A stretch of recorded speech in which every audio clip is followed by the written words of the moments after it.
welcome to Grief on a Tuesday Night. This is the fourth one. Four, wow. Um, I've actually had a few downloads of the other three, which I find quite astounding personally, but there you go. It's brilliant to know that some people are listening.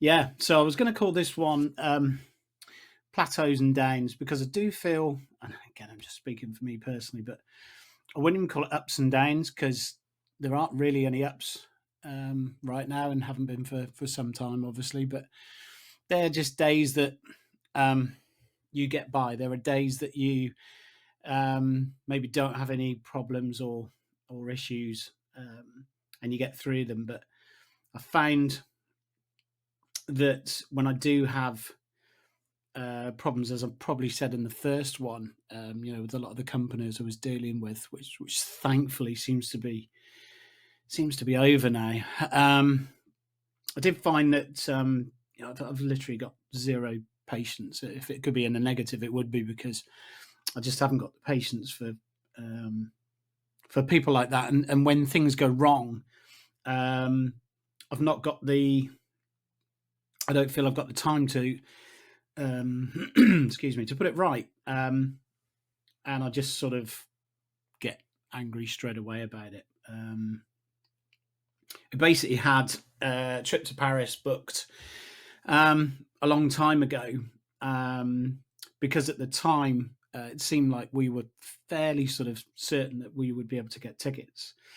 And then a combination of it started with Paris Saint-Germain and not offering the 5% of tickets they're supposed to by the UEFA rules. And then even then, we still had a decent chance. Villa giving away, it was called a chunk by a local journalist for the Birmingham Mail, a chunk of tickets away, and these sort of right at the death before people were leaving on the Fridays and Saturdays and whatever started to come back. We tried and we couldn't get any. And for me, I've been away probably 12, 13 times, I guess, into Europe now for away games, five a while ago and seven with my boy. And the thing is that it revolves around the football, and you go and see these places and you experience them and the cultures and everything else. But there's always that central point of the football as to why you're going. And we were absolutely gutted to miss out on this one. There was potentially a chance of paying a lot of money to go and sit with the Paris fans, but there was a lot of risk involved in that. You couldn't be seen as a neutral, when they ask for IDs and you're going to present like a British passport or something like that. They're obviously going to think you're an away fan, and it was they were talking hundreds and hundreds of euros per ticket. So we just decided against it in the end, but. Paris is obviously for people who've gone, and probably for people who've never been. Yeah, it's a beautiful, beautiful place. The buildings, architecture, everything about it. Obviously, Paris is absolutely massive. We were sort of going around on the metro system, and it was really sort of easy to navigate. Sort of changing lines, hopping on and off, and it was super easy to get about and see all the things that that you want to see. But I always had that underlying feeling of we're not going to the football here at all. We're just having a few days in Paris, and we're going to be the nearest we're going to get to it is being in a pub and watching it. Which isn't why for me I wanted to go. Now, I know that I've got to be honest. I was an absolute miserable fucker for a lot of the time. Not all the time, but for a lot of it. And it was very, very difficult. It's no excuses, but I had some massive pain in my feet, and especially my right foot. And so with all the walking that you do, it was just becoming unbearable. I had it wrapped up, sprayed, all sorts, but it was so, so painful. And it just got more and more sort of irritating. and then, like I say, in a beautiful place. The weather was fantastic. Probably the only bad timing, and nothing we could do about it. But it seemed like the kids were off, or they definitely were. The kids were off. There were kids everywhere, and you go to places like the Eiffel Tower. I know it's a tourist trap, obviously, but the queues were massive, and you feel like, for my lads, that you've got to go. You've got to go up there. You've got to get in the old elevator and at least go up. And then they closed off the top floor because there were too many people, and we probably queued for about an hour just to get the tickets to sort of get in and queue for the elevator. The girl behind the counter, literally just sort of said one adult and one. I think they just called it a youth. It was like 12 to 24 years, and she sort of just said card and just threw the tickets at us. She obviously didn't want to, maybe didn't want to be there as much as me. And yeah, I don't know, without sounding completely miserable. I mean, obviously, it's the way of things now. Everybody's got a phone, everyone's got a camera, video, whatever. But everybody, phones were just everywhere. Everyone was trying to get that perfect fucking photo where they got their hands on the side of the tower, or they're doing a heart shape in front of it, or they're jumping up.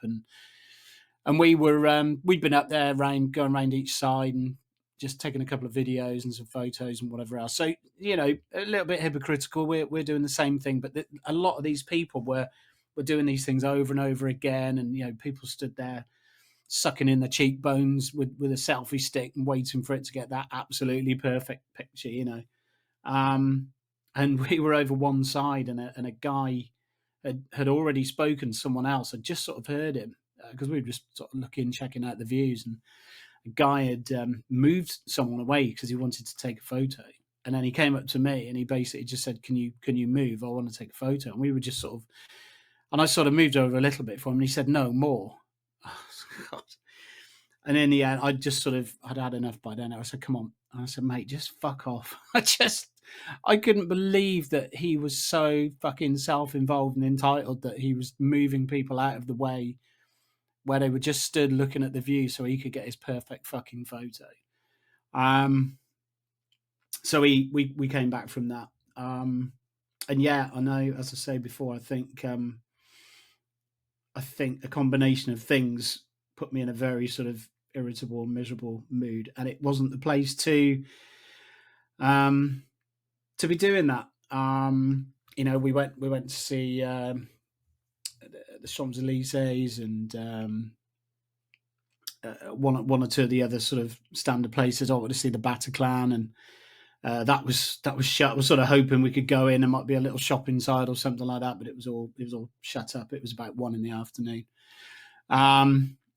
And then we found this little cafe just down the road from there, and just for a brief moment, things sort of picked up. There was a really nice owner there, this woman, and we'd literally just been in and bought a couple of drinks, and we were sat outside at a table. And when we left, I was just talking to her, and she was asking me what I thought of Paris, and I said, oh, it's really nice.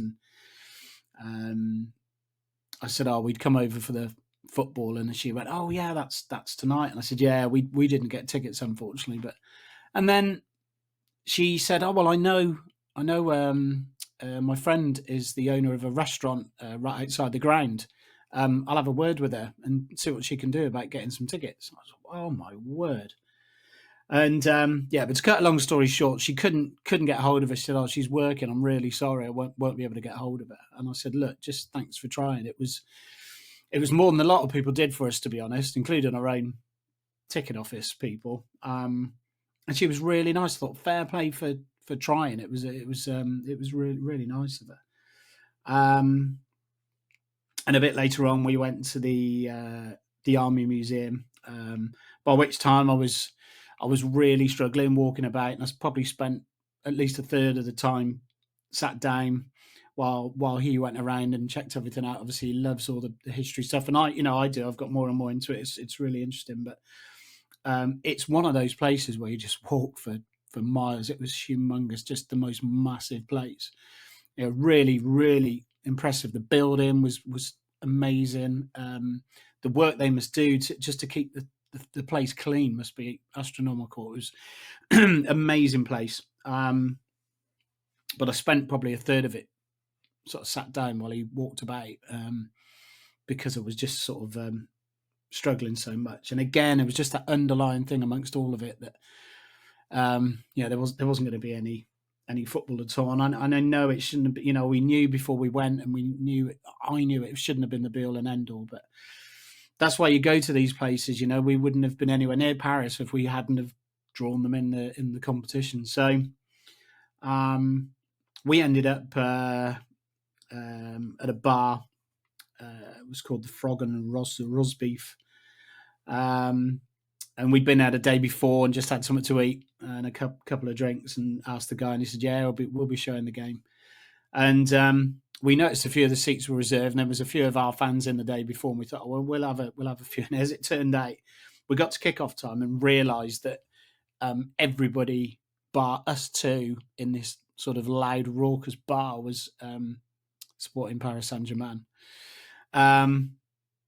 And the funny thing was, we scored first, sort of against the run of playing, quite unexpectedly, because they're a superb, strong side. We're really mixing at the top table now, playing sides like this, and we scored first. And I couldn't help it; just jumped off my stool and shouted, "Fucking get in!" at the screen, and everyone was good. Everyone around us was good. There was no grief, and obviously they got their own back as the game went on, but they weren't. They weren't sort of having a sort of riposte at me or or the boy or anything like that. They were just celebrating, and so it was. Despite the result, it was it was a nice place to be, and at least I guess we'd seen the match, and then we got back to the sort of Gare du Nord area where we were staying. Quite a few of our fans, probably it looked like about 100, maybe 150, been up that way watching it. And we were talking to a few of them, and we got back to the hotel. That was another thing. We had a room which was right on the side of the railway tracks, on the Gare du Nord lines. So the trains obviously ran up till probably midnight, and started again at sort of 5. But when the really sort of loud, the big trains went by, and the goods trains or whatever, it was unbearable. You couldn't. There was no way you were going to sleep. And on the second night, it sounded like basically someone was knocking on doors, and it went on for about 45 minutes. It was about 3:45 in the morning, and when I mentioned it downstairs, thinking, maybe someone had come in late, maybe they could identify what it was, but apparently it was just people who work on the trains, and it's sort of linked to the side of the hotel, and they basically said it's nothing to do with us. And so, it was one of those where it was one of those hotels. It was an Ibis Styles, which anywhere else would be, a reasonable sort of hotel. This was, I'd probably say, like a 2 out of 10, a 3 out of 10, something like that. So there were a lot of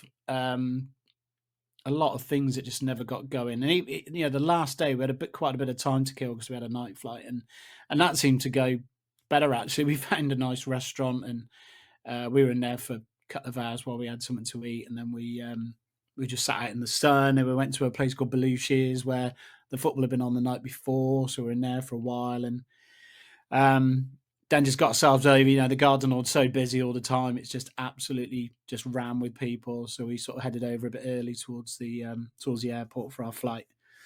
But I think something that got mentioned in the group therapy sessions. A guy mentioned, and he was so right. And he said, I look back and I go back 6 months or a bit longer, and I don't recognise myself. And I feel I'm getting really like that. It was a really good point, and something that sort of, really, really resonated with me. And I just think, I can put it down and say I was a right miserable fucker, to be honest. Like I say, not all the time, but I could have done things a lot better, and I feel really shit that I did it. And like I say, maybe underpinned by the whole thing about you're not going to the game, which is why you normally go to these places for sort of short 2 or 3 day trips. But yeah, I felt like it was horrible, and it was unfair on my boy. Um, and yeah, I don't know what I could do apart from apologise, because yeah, I thought I was pretty. I must have been pretty unbearable at times, just moaning. I got sick of the sound of my own voice. Probably told myself to shut up a good 5 or 6 times, and um, yeah, like I say, it wasn't all the time, but it was enough that you know I feel like I should have done a lot better. But I do feel like it was, just small things going wrong, and there's just, I'm losing it straight away. There's no patience involved, or a thought of doing something differently, or trying something else, or um, it's almost like an instant meltdown. And I know that's not very good.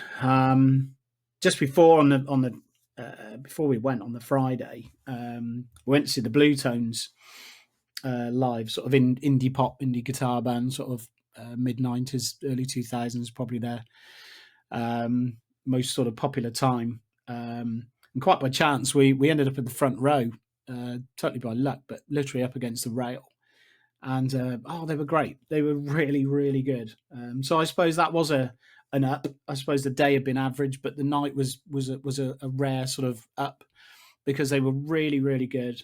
And we got another set list at the end, so we've got 5 now, which is pretty pretty amazing. We've got a star set. We've got Rise Against, Frank Turner, um, and this one, and there's one I've forgotten as well. But yeah, they were superb. They were absolutely brilliant. And see it all close up a minute. Just 4 guys, tight band, no gimmicks, no frills, no sound effects, no cheating, extra little musical things coming out, whatever. They were just 4 guys in a really tight band, and they were excellent. They were really, really good. So yeah, there we are. Sort of on a bit of a mega downer at the moment. And somehow I've got to get at the back end of it, and see what happens. So as there was a bit of a sport thing attached to it with music, and one of the reasons for going to the Bataclan as well was, hopefully, if there'd have been anything on, like any sort of gig, no matter what band or style of music or whatever, I think we'd have gone. It would have been nice to have just seen it, but there just wasn't anything going on. So musically, a few songs at the moment. What have we got? So Starset have got one out called Dark Things, which is a little bit of a sort of departure from the stuff they've been releasing. They've been releasing singles now for months and months. This is the longest wait for an album. Starset are absolutely amazing to see live. I think I've seen them live about 5 times. Saw them in Bristol, so on a very sort of pretty small venue on a small stage, and their sort of show, their production is something else. It really is incredible. And it's just got better and better every time. And when we left, we actually said, I don't know how they top that, quite frankly, because it was just something else. The music's obviously a massive part of it, but the show itself is, I can't even explain it. It's just so good. So yeah, they've got Dark Things. Immenence have got, I think, a rehashed album out. It's like an album with a few extra songs on. But they've got a song called God Fearing Man that's absolutely fantastic. Loving that. Shine Down have got a song out, Dance Kid Dance, which has been out for a couple of weeks or so. I think that's probably the best thing they've done in quite some time. I'm a big fan of theirs, but sort of preferred the earlier stuff and the Sound of Madness stuff and whatever else. And the last couple of albums have been a bit for me. Okay, there's some decent things, but a bit meh for me. I really like this one. And Rise Against, new one. Again, Rise Against, saw them in February live. They're something else. They're brilliant live. They got a song called Prize Fighter, and I'm going to have to look this one up because Volbeat just released a new single from their album that's coming out in June, and I'd never be able to remember the name of the title of this. So this is their song that they've just released. It is called In the Barn of the Goat Giving Birth to Satan's Spawn in a Dying World of Doom. So fair play. If you can remember that looking it up, or you shout that out at a gig saying, "Come on, play this." Fair dues to you. So yeah, I think that's about it for now. So again, a bit like last time, there's nothing really sort of not ending's not the right word, but happy ending wise, or everything's rosy in the garden and everything else, because it really isn't. And it's just a case of just getting through days, and maybe trying to not be as down when certain things sort of go wrong, or there are issues or whatever. Yeah, that's something I've got to work on myself. That's really just down to me, and that's my problem that I have to sort out. But we'll see. So yeah, that's it for now. I'll probably try and I've got an idea of what little sort of intro music I can put on at the start. I think the ones I did on the third one, I got right by the sound of it at the beginning and the end.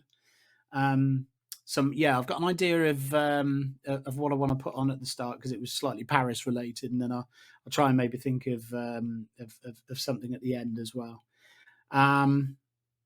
So there we go. Yeah, thank you so much for listening, and hopefully I'll be back with another one soon. All the best. Bye.